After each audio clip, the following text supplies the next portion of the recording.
and welcome to VistaTalks, interesting discussions with interesting people from all around the world. I'm your host for today, María Roa, and I am delighted to be joined by Paulina Makles. Paulina has spent 10 years developing her career working in the localization industry in the supplier side, but a couple years ago joined the client side and is now Localization Program Manager at ClickUp, where she brings products to life in new markets. Paulina has been awarded Executive MBA in 2022, congratulations, and is deeply fascinated by languages, organizational change management, and the ways localization enables growth. She's also a very well-known speaker and guest at many events where she shares her insights and knowledge in the localization field. Paulina, welcome to the show. Let's move on because I do have a number of things that I want to talk to you about. Sure, thank you very much. Well, I always like to start letting our audience know a bit more about our guests. So how is it that you come into the industry and how was the change from supplier to the client side? Mm-hmm. I'm actually a translator by trade. I graduated from Jagiellonian University. I studied as a translator, but thankfully, I was able to join a large LSP right after I graduated. I say thankfully because I wouldn't be a good translator. Not that, I don't know the language or the craft wouldn't be there, but I'm too outgoing to be able to spend my entire days, just sitting at my computer translating away. I need that human contact. So thankfully, I joined a large LSP as a language lead, actually, and that opened like an entirely new world that I didn't even know existed, the localization world. And I realized how complicated, how intricate, and how fascinating this world is. And it just went on from there. I went through different LSPs, different positions. I had a brief romance with transcreation as well. That was my specialty for a while. A bit of marketing and SEO localization as well. And yeah, ultimately, I decided to move to the other side and see how it works on the client side.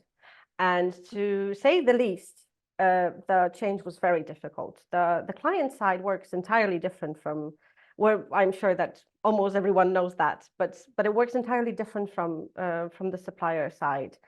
And one of the biggest challenges for me was to find myself all of a sudden in a situation where no one knows what I'm talking about. Because usually when when you're among people in LSPs, we all speak the same language, but then all of a sudden you end up with people that have absolutely no idea what you're talking about, and you need to go way to the very beginning, to the very the roots of the entire idea of localization and explain things. And that was a shocker to me, honestly. I needed a moment to be able to adjust, and I needed a moment to change my language, to change how I communicate. I needed to fight some of the assumptions that I had. So that was the most difficult part, I think, realizing that I'm in an entirely different environment. So there are two things that you talk about that are very interesting. One is when you said you didn't know the localization world existed, which is something common to like mostly everyone that I talked about, even myself. Like when I enter this, I didn't know it existed. And I think it is so important. I kind of feel like like people who work in this industry, we should be doing more to get it to know, or maybe we wanted to keep it hidden for ourselves. I don't know what is it, but many people know about the localization industry. And the second thing is, did you have to build that team from scratch then? I mean, like the people that you were working with were people who were not trained for your team, so you had to train them from scratch, or were people that you brought in from other parts? It's half-half. To your first question, I think that the reason why no one knows localization exists is because we do it so well. Because you don't notice when something is translated / localized well. You don't notice it. It's just natural for you. You only notice when something is messed up, right? That's why we don't exist in the mind of people. They just assume it comes in their language. And when it comes to the team, I actually inherited, well, not a team, but I inherited a program from my predecessor, who did localization sort of on the side. She was the only person in the company who knew more or less how localization worked, because she was trained as a localization professional, but her focus professionally was entirely different. She was a product manager. She worked on something entirely different and only did localization on the side for a couple of hours a week. And once it became big enough, they decided to bring a proper localization manager in. So I did inherit a program that was, well, it had shaky foundations, obviously, because you know, it wasn't set up like by a localization manager who thought Yeah. everything through from start to beginning. Not to say that it was badly set up. It was set up good enough considering the start. environment that my predecessor was working in. Yes. But the team was created from scratch and they were all hired by me. So I didn't need to train them as such. I needed to train them on ClickUp, which is a very complicated and complex tool. And it took them a while to get a grasp of it. But no, they were all people, most of them were people that I have worked with in the past in other positions that I've known, that I know that provide, you know, good services and are language specialists that are able to help me move this thing forward. That's great. I think that happens many times. We just like, we feel more comfortable working with people that we've met before whenever we have to handle a new project. So it's That's great true. you were Yeah. able to do that. Well, I mentioned before in your introduction that your presence at events, and I know you did a presentation in Lockworld 49 about how to revamp a localization program when it's already full speed ahead. I know this was a bit different from what you're doing right now because yours wasn't full speed ahead, but what are the key challenges when you have to do this, and how can these challenges be overcome? Well, it's the entire idea is it's really change management. So and in change management, the biggest issue is always is not a good thing to say, but the people. It's the people who are resistant to change, and it's the people that you need to win over. It's the people that you need to explain to what's going to change and how it's going to impact their lives. And another thing is understanding the intricacy of what you're working with. There's all of a sudden you find yourself in a sort of a web of relationships and tools and different things that are intertwined. And you need to decipher these relationships. You need to decipher the politics behind those relationships as well. And it works on different levels, from personal relationships to relationships, like technical relationships between teams, even relationships between tools that are used by different teams. And it's really a lot of background work, like preparing the foundation before actually moving forward. And there's a lot of questions that you need to ask and a lot of things you need to understand before actually moving forward and introducing any sort of change. I love that you talk about people because at the end, I do always say that B2B is something that it doesn't exist. It's at the end is people to Human to people. human. So Exactly. yeah, so it is the human factor there. So I do love that you're mentioning that. Could you share a specific example from your experience at ClickUp where you successfully revamp a localization program? I guess, like, as you mentioned before, it would be like the whole localization program, but are there any key lessons learned from that experience? Yes, what I've learned is something that I have already mentioned, education. And I know that we keep talking about how education and evangelization of localization is important, and it comes up in all those conferences and talks, and we keep talking about this. But when you actually end up in a company that is already structured and you're just one person and you need to talk to hundreds of people all of a sudden and explain to 100 of people what localization is, it might be overwhelming. And my biggest lesson is Well, my biggest regret is that I didn't start from education. I assumed people knew, and I ended up in a very difficult situation where these assumptions led me to situations where there were more questions than answers. But what is very important introducing any sort of change is boils down to empathy, basically. Just put yourself in the shoes of other people and try to understand how your work impacts their work. And you need to make the change attractive to them.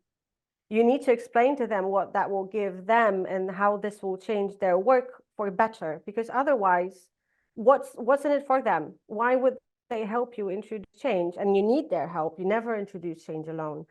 You need their help to be able to do that. And I think what is also very important is that you need to understand the journey that is ahead of the company. ClickUp is figuring out this journey. We still haven't figured out where we want to go. And it's very difficult to navigate localization if you don't know where it's heading. So it's very important to keep asking questions, to keep checking with the teams that are moving the product forward, that are bringing new features, to understand where the product is going and how localization can support that. I always view localization as sort of an internal service, so to speak. One of the many things that localization does, of course. But I position myself within ClickUp, and this is something that I have learned also when revamping that program, is that I position myself as an internal service. I help you bring forward whatever work you're doing. I help you get this work visible in other languages. I basically do the same thing as you do, only in a different language. And it changed the optics a bit, because then these people understand that you're working for them, not against them, or not in parallel somehow, on a different path. You're working with them, you're helping them, and you're working towards the same goal. And that's very helpful when they understand that. Yeah. So we're talking about training and knowing where you go to. Those are like the main takeaways that you thought: education and knowing where you need to go to. Correct. Yeah, great takeaways. And we've been talking a lot about how you navigated that change with your team. But what about when it comes to working with suppliers, tools, reference materials? Was there like any specific change or anything Yes. that that you needed We to changed learn? everything, or I changed everything. So the way that the program was set up was that no one ever, for 2 years, over 2 years, no one reviewed the content that was provided. The glossaries never got updated. They never changed. The style guides were very broad and general. It didn't really, there wasn't really much to apply to our specific content. So once I asked all the questions and I understood more or less where we're going, what we need, well, basically everything changed from tools, starting with our TMS that was chosen based on the person who first set up that TMS. That person was way even before my predecessor. That was the only TMS that they knew how it worked, so they chose it. But that's not how you choose a TMS, right? And I'm not blaming anyone. Absolutely not. It was a choice that was probably made with the best knowledge that they had back then. But I very quickly realized that it doesn't really meet our needs, none of our needs. So that was one of the major changes that was introduced. We had to review all our glossaries.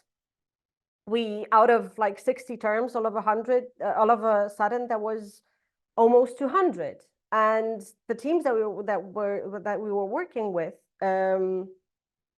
they were shocked, and it was very difficult change management also happens between you and your suppliers, because as I said, all of a sudden, hey, we have a new tool and you need to start working with a new tool. We updated our TMs and now the rules of working with our TMs are different. We added like 100 new terms to our glossary and now you need to keep up with the new glossary, and so on and so on and so on. And obviously there'll be resistance because, hey, we did this for like past 2 years this way. Why all of a sudden are we making a change? And this is, it's very helpful to have, this is where my team consists of language leads, language owners, people who help me manage quality. They, apart from, you know, running LQAs and answering queries, they are the guardians of our tone of voice and language in a given country. And these are the people that I relied on in introducing that change. They were the ones that helped me speak to the suppliers in a way that this change was introduced smoothly. They understood where it's coming from. They understood the background. They understood why these changes are made. And also the language leads were able to explain certain changes, like specific changes in the glossary in their language on this specific example, which I wouldn't be able to do because I don't speak most of those languages that we localize into, right? And it was very helpful. It was very helpful. And I really, even if you don't have an option to have like a contractor or an internal language owner, it's very useful to have someone, even on the supplier side, someone you trust, like that one person who becomes the guardian of your language that you can go to help to help guide other people. It sounded like you had a tough job when you first started. You had to change I still have a tough everything, job. navigating change, making everybody understand why everything needed to be different, but it's working. So congratulations for that. It is working. I mean, you know, it has its ups and downs, obviously, but it does work in a sense that I managed to create a process that is repeatable. So when we introduce a new language, it's a breeze. It just flows. Of course, there are, you know, ups and downs and hiccups and stuff happens, but that's just life, right? Yeah, that is. So I wanted to ask you, in the context of globalization, what are the most important elements of a successful localization strategy for companies looking to expand their international presence? Mm-hmm. That's a very broad question. It's a very broad question that I think each company needs to answer on their own. Let me approach the question from a different perspective. I think the biggest mistake that companies make is they focus on too many markets at once. And it is something that has happened to ClickUp as well. When we localized our product, we went into 4 languages at once. And then a couple of years later, it turned out that some of these languages are not as important and we should have focused on different ones. So it's really important to understand what and where you want to achieve and where your product is already where it already exists to an extent that you can build on that presence. I recently, I think everyone read that book, Taking Your Company Global by Natalie Kelly. Yeah. It's an amazing book. I mean, it opened my eyes to so many things, and I realized how much work it is to build an international strategy, and how much it might seem weird, but to a certain moment, I was convinced that it's my job. And then I realized that it's not. It's international. It's not a one person's job. It's never one person's job. And this is another mistake that happens. That people assume that you can just have an international expansion manager or localization manager and they'll do the job. They don't need anyone else's support. But it's a company-wide effort, really. multidisciplinary, multidimensional. There's so many people that need to be involved in this. And yes, there has to be a leader, of course, but it's never one person's job. And that frustration that was coming from the fact that, I thought it's my job and no one listened to me. And I was so angry and frustrated that I couldn't do it. It went away. It went away because I realized I need to be building a team, like a team of, a team, not necessarily a team, but relationships with people that can help me get there. Yeah, but I think from what you comment, I mean, the question is answered. I mean, one of the most successful, one of the most important things in companies should be looking at to have a successful localization strategy is knowing which markets they want to go and having like a timeline to go to those markets, so it is objectives, which is something that you talked before, like you need to know, we're talking about training, talking about objectives, so now it's the same thing, knowing your objectives, but knowing which markets, having a timeline, so that's basic for this localization strategy to expand internationally. Because if you don't, you might mess up. Yeah, and you will mess up. It's also very important to remember that you need to pivot. You will need to pivot. At any given moment, you'll need to change the strategy. You'll need to adjust. Just as and there is no problem with that, is it? Localization strategy. No. Yeah. But it's I mean, for localization people, it's sort of natural because we live in constant change. It's a very dynamic environment. But for people outside of localization industry, it might be seen as, we weren't prepared. That's why we need to pivot. That's not the case. Yeah. We need to be able to pivot. The strategy has to be created in a way that it allows to pivot at any given moment. Yeah, it might be seen as a mistake, but it was not. And you might learn from what you did and just change change the way you go. Yeah, that's a great learning and takeaway. Thank you for that. So this is going to be my last question. We're almost at the end. Any insights you would like to share with our audience on what you see as the key innovations or industry trends? Because you've been at many events, so you probably have been listening a lot of interesting stuff. Obviously, AI and everything that it can do, but I'm not interested in how GPT can help us translate. Absolutely not interested in that. GPT as a translation engine, nope. That's absolutely not what I'm looking for. But the capabilities of Gen AI to be able to support localization in some of its tasks, that's absolutely amazing. I have been really excited recently about using AI to conduct some automatic post editing. I'm really excited by some of the functionalities, like, for instance, being able, because, to give you an example, glossary insertion in TMSs is something absolutely normal, but glossary terms declension, that's something new. And I feel absolutely thrilled to be able to see how this usage of Gen AI changes the game and changes how we work with language and with localization. And I'm really not afraid that, this will reduce work for translators or for people who actually do the work. I think it's entirely different. I think it will allow them to focus on important things. It will allow them to focus on style, on things that are important, instead of empty errors, because those will be already fixed by AI.